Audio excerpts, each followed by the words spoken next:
Hello everyone, welcome back to my channel. Husband by mistake का next part शुरू करते हैं।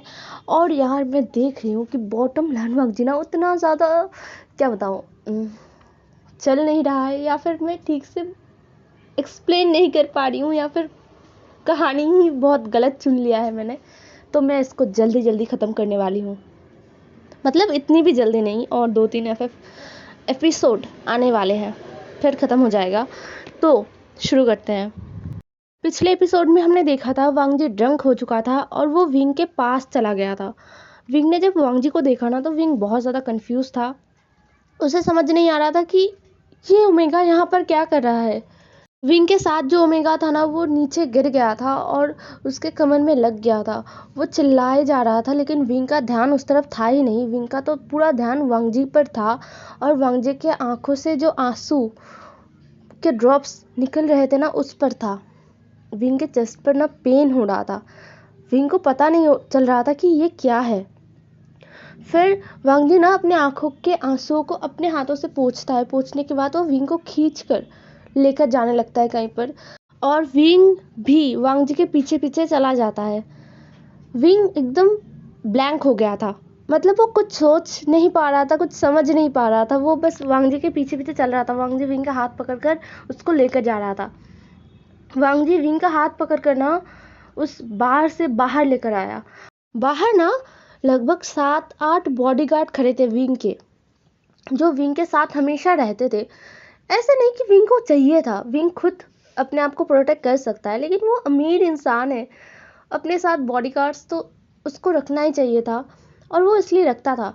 वो सारे बॉडीगार्ड्स ना वहीं पर थे। उनको पता था कि उनका सर आज घर वापस तो नहीं जाने वाले, वो सुबह ही घर वापस जाएंगे। तो वो लोग ऐसे बाहर ना बैठकर बातें कर रहे थे आपस में।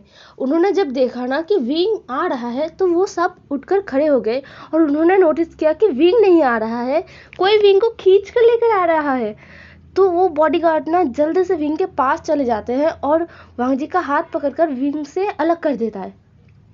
वांगजी जब ये देखता है ना कि कोई फिर से उसे विंग से अलग कर दिया है, फिर से वांगजी के आंखों में आंसू आने लग गए थे। विंग ने जल्दी से उस बॉडीगार्ड के हाथ से वांगजी को छुड़ाया और वांगजी को अपने पास खींच लिया।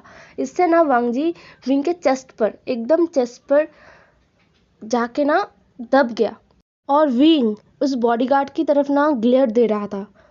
विंग के आंखों में था कि तुम्हारी हिम्मत कैसी हुई इसे टच करने की। वो बॉडीगार्ड ना जल्दी से थोड़ा सा पीछे जाता है और अपना सर झुकाकर खड़ा हो जाता है।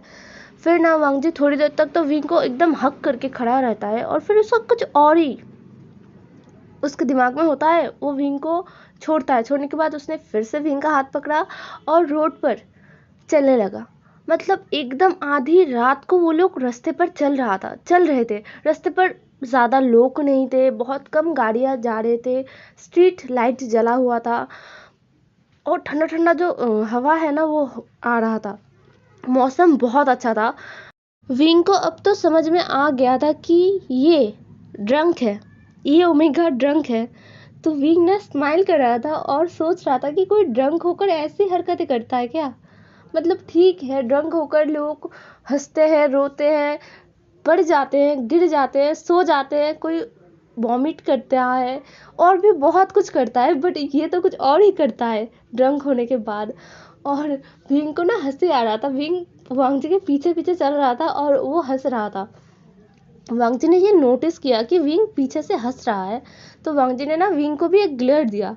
विंग ना जल्दी से अपना मुंह बंद कर लेता है, मतलब वो हंसता नहीं है अब। वो वांगजी के पीछे पीछे चल रहा था।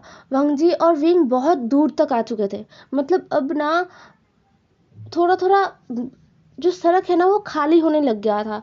मतलब विंग को समझ में आ गया था कि इसके आगे घर नहीं होंगे, या फिर कोई बिल्डिंग नहीं होगा, इसके आगे जंगल होगा।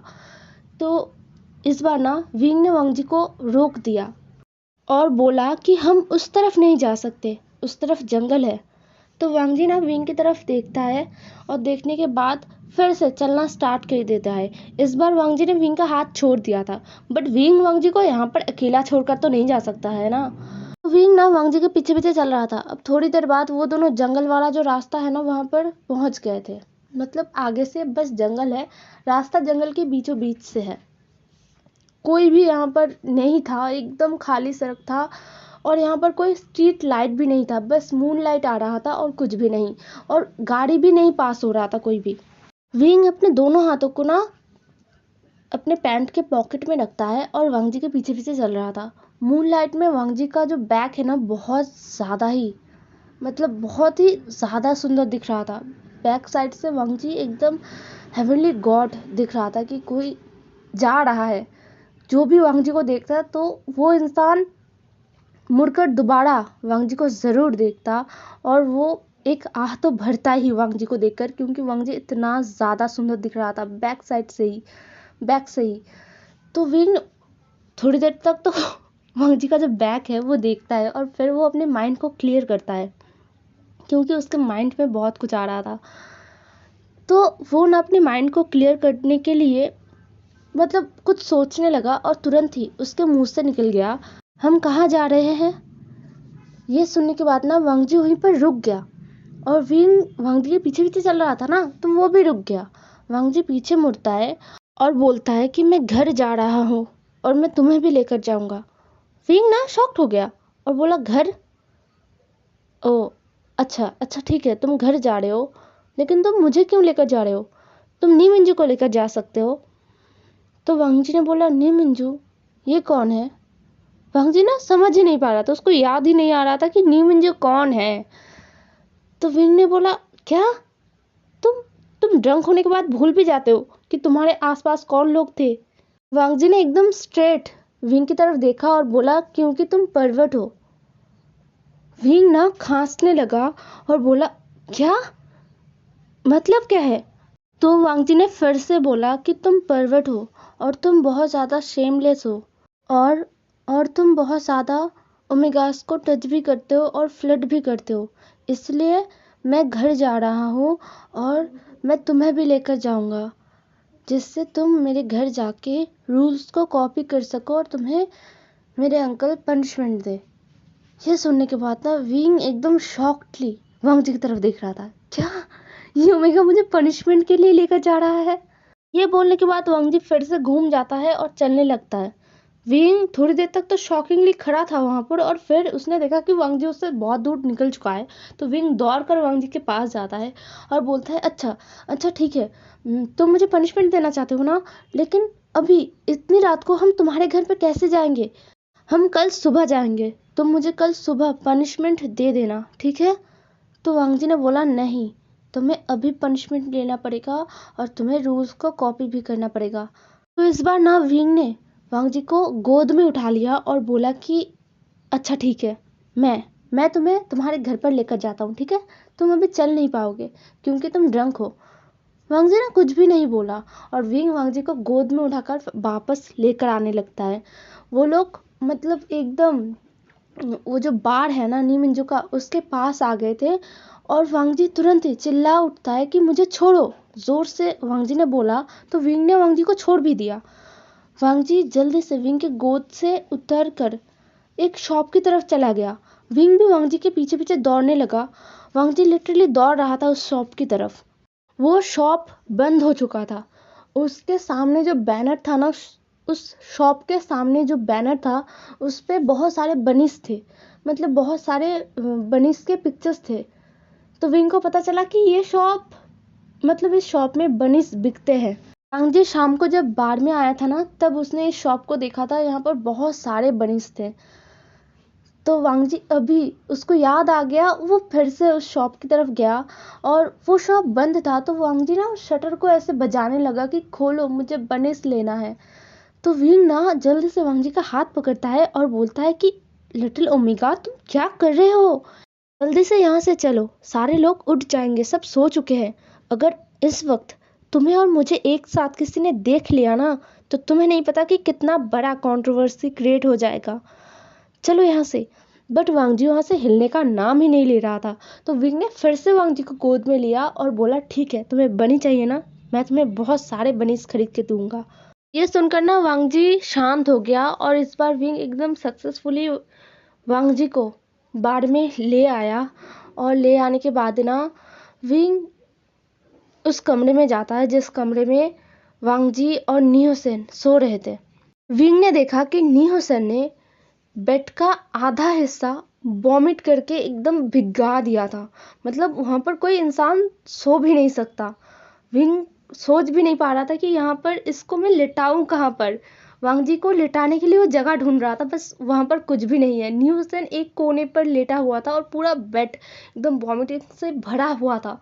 तो विंग ना वहां से जल्दी से वांग जी को पकड़कर लेकर आता है और अपने स्वीट में जाता है। जाने के बाद उसने वांग जी को वहां पर ही लिटा दिया और विंग ने अपने मन में सोचा कि आज क्या हो रहा है उसके साथ। विंग ने वांग जी का जो शूज है ना वो खोल दिया और वांग जी को ब्लैंकेट से एकदम ढक दिया। और फिर विंग ना फ्लोर पर बैठ गया क्योंकि वो बहुत ज़्यादा थक गया था। एक नॉर्मल इंसान को गोद में लेकर चलना उतना भी मुश्किल नहीं होता जितना मुश्किल एक ड्रंक इंसान को गोद में लेकर चलना होता है। क्योंकि वो ड्रंक होता है, वो इंसान ड्रंक होता है और उल्टे सीधे हरकतें करता है, मूव करता है, इससे प्रॉब्लम होता है। और विंग ने तो पूरा जंगल से वांग जी को गोद में उठाकर लेकर आया था। तो विंग का हालत एकदम खराब हो चुका था। विंग हाँफ रहा था, उसका पूरा जो शर्ट है ना वो भीग गया था। विंग ने अपने शर्ट के सामने के 2 बटन खोल दिए और वो जोर जोर से सांस लेने लगा।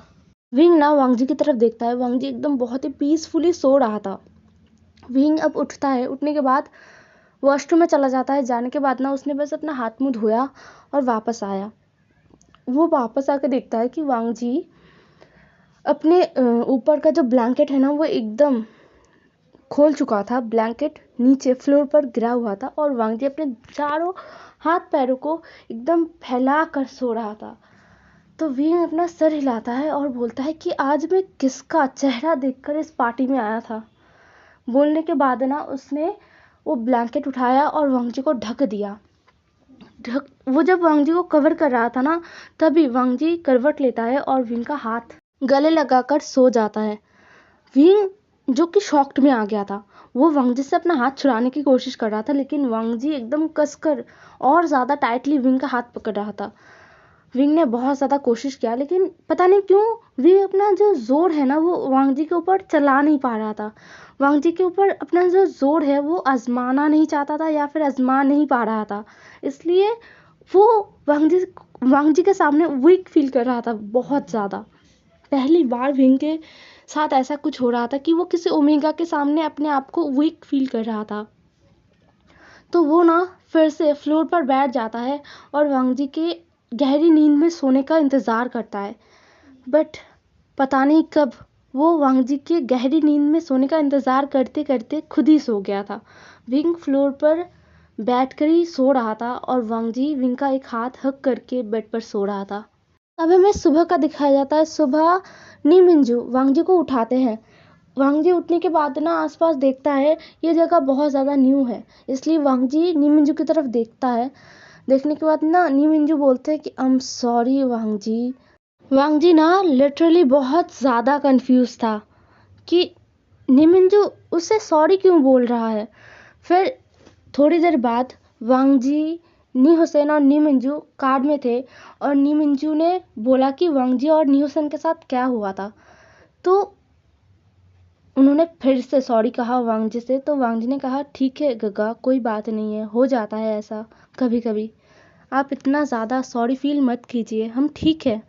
तो आज का एपिसोड मैं यहीं पर ख़त्म करती हूँ। नेक्स्ट पार्ट में देखते हैं कि आगे क्या होता है। बाय बाय, कल मिलेंगे।